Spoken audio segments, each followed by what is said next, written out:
दुर्गा सप्तशती द्वितीय अध्याय पाठम। नमस्कार दोस्तों, यदि आप हमारे चैनल पर न्यू हैं तो चैनल को सब्सक्राइब करके बेल आइकन को प्रेस करके कमेंट बॉक्स में जय माता दी अवश्य ही लिखें।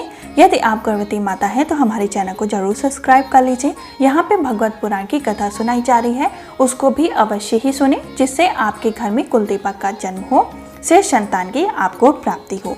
जैसे संतान की आप कामना करते हैं, माता रानी की कृपा से आपको वैसे संतान की प्राप्ति हो, पुत्र की प्राप्ति हो, जिसका यशगान तीनों लोक में हो और आपका कल्याण करने वाला और आपके कुल और वंशों को तार देने वाला ऐसे संतान की आपको माता रानी की कृपा से प्राप्ति हो। यदि आपकी कोई मनोकामना है तो उसको भी लेकर आप इसको प्रतिदिन अवश्य ही सुने। जब भी आप दुर्गा सप्तशती के पाठ को सुने तो इसके संग आप अर्गला स्तोत्र के पाठ और कुंजिका स्तोत्र के पाठ को भी अवश्य सुने, जिससे आपको इसके पाठ का फल प्राप्त हो और देवी माता की कृपा हमेशा बनी रहे। द्वितीय अध्याय प्रारंभ। देवताओं के तेज से देवी का प्रादुर्भाव, दुर्भाव और महिषासुर की सेना का वध। ओम मध्यस्थ चरित्र के विष्णु ऋषि महालक्ष्मी देवता, उसके छंद शाकंभरी शक्ति, दुर्गा बीज, वायु तत्व और यजुर्वेद स्वरूप हैं। श्री महालक्ष्मी की प्रसन्नता के लिए मध्यम चरित्र के पाठ में इसका विनियोग किया जाता है। ध्यानम।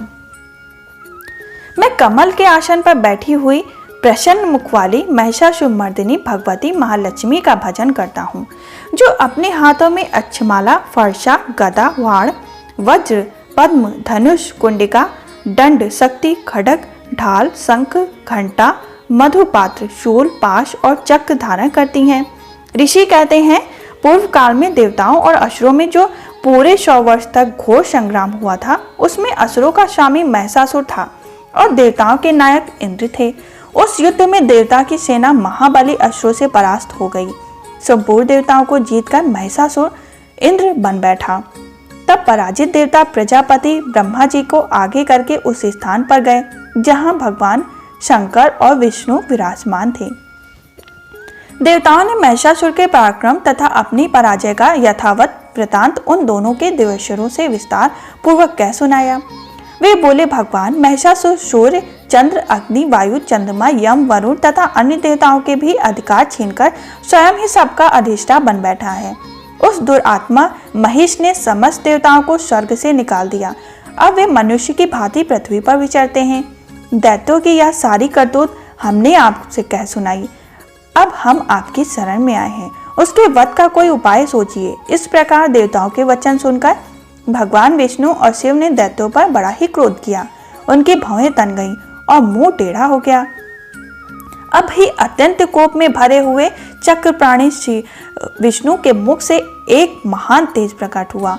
उस प्रकार ब्रह्मा, शंकर तथा इंद्र आदि अनन्य देवताओं के शरीर से भी बड़ा ही भारी तेज प्रकट हुआ। सब मिलकर एक हो गया। महान तेज का वह पुंज ज्वालामान पर्वत सा जान पड़ रहा था।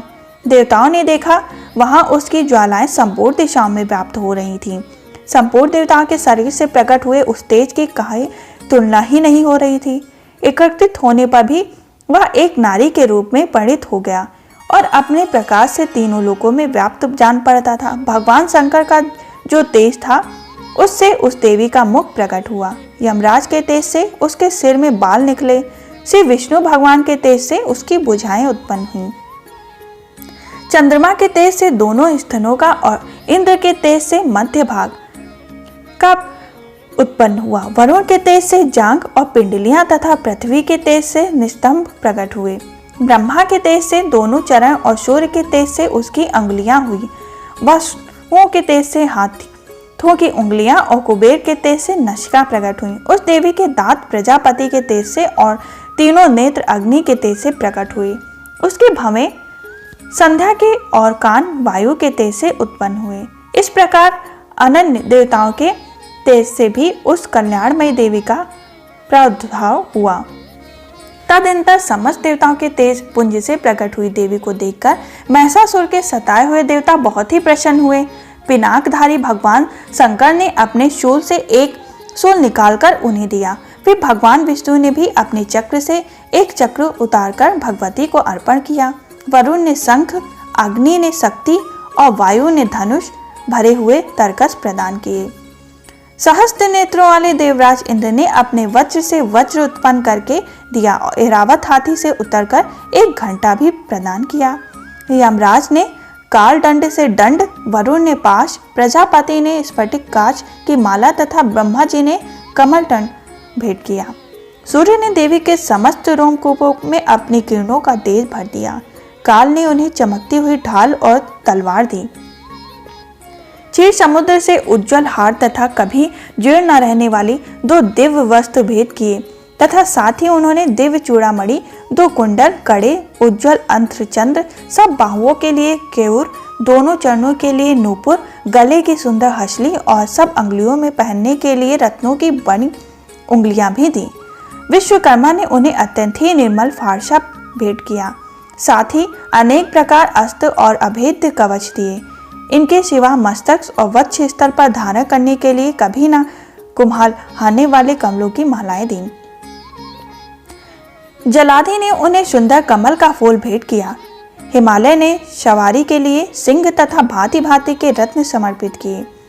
धन अध्यय कुबेर ने मधु से भरा पान पात्र दिया तथा संपूर्ण नागों के राजा शेष ने, जो इस पृथ्वी को धारण करते हैं, उन्हें बहुमूल्य मणियों से विशोभित कर नागहार भेंट किया। इस प्रकार अन्य देवताओं ने भी आभूषण और अस्त्र शस्त्र देकर देवी का सम्मान किया। तत्पश्चात उन्होंने बारंबार अट्ठास पूर्वक उच्चारण स्वरूप से गर्जना की। उनके भयंकर नाद से संपूर्ण आकाश गूंज उठा। देवी का वह अत्यंत ही उच्च स्वर किया हुआ सिंहनाद कहीं समा न सका। आकाश उसके सामने लघु प्रतीत होने लगा। उससे बड़े ही जोर की प्रतिध्वनि हुई, जिससे संपूर्ण विश्व में हलचल मच गई और समुद्र कांप उठे। पृथ्वी डोलने लगी और समस्त पर्वत हिलने लगे। उस समय देवताओं ने अत्यंत ही प्रसन्नता के साथ सिंहवाहिनी भवानी से कहा, देवी तुम्हारी जय हो। संपूर्ण त्रिलोकों की क्षोभग्रस्त देख दैत्यगण अपनी समस्त सेना को कवच आदि से सुसज्जित कर हाथों में हथियार से सहसा उठाकर खड़े हो गए। उस समय महिषासुर ने बड़े ही क्रोध में आकर यह कहा। फिर वह संपूर्ण असुरों से घिरकर उस सिंहनाद की ओर लक्ष्य करके दौड़ा और आगे पहुंचकर उसने देवी को देखा, जो अपनी प्रभा से तीनों लोकों में प्रकाशित कर रही थी। साथ ही महिषासुर ने भक्ति भाव से विनम्र होकर उनका स्तवन किया। उनके चरणों के भार से पृथ्वी दबी जा रही थी। माथे के मुकुट से आकाश में रखा सा खींच रही थी तथा अपने धनुष के टंकार से सातों पातकों का क्षुद्ध किए देती थी।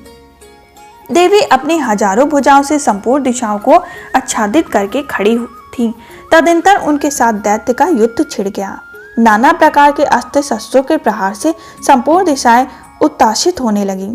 चितुर नामक महान असुर महिषासुर का सेना नायक था। वह देवी के साथ युद्ध करने लगा। अत्यंत अन्य देवताओं की चतुरंगी सेना साथ लेकर चमार पर भी लड़ने लगा। 60,000 रथियों के साथ आकर उत नामक महादैत्य ने लोहा लिया। 1 करोड़ रथियों को साथ लेकर महाहनु नामक दैत्य युद्ध करने लगा, जिसके रोए तलवार के समान तीखे थे।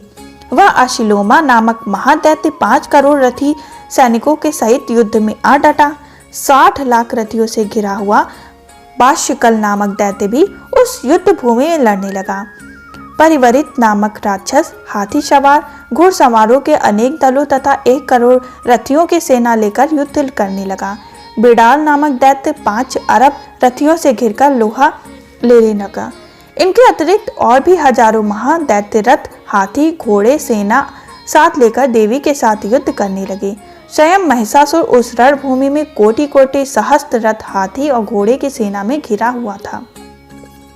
वे दैत्य देवी के साथ तोमर, भिन्नपाल, शक्ति, मूषण, खड्ग, परुष और पटीश आदि अस्त्र शस्त्र का प्रहार करते हुए युद्ध कर रहे थे। कुछ दैत्यों ने उन पर शक्ति का प्रहार किया, कुछ लोगों ने पास फेंके तथा कुछ दूसरे दैत्यों ने खड्ग प्रहार करके देवी को मार डालने का उद्योग किया।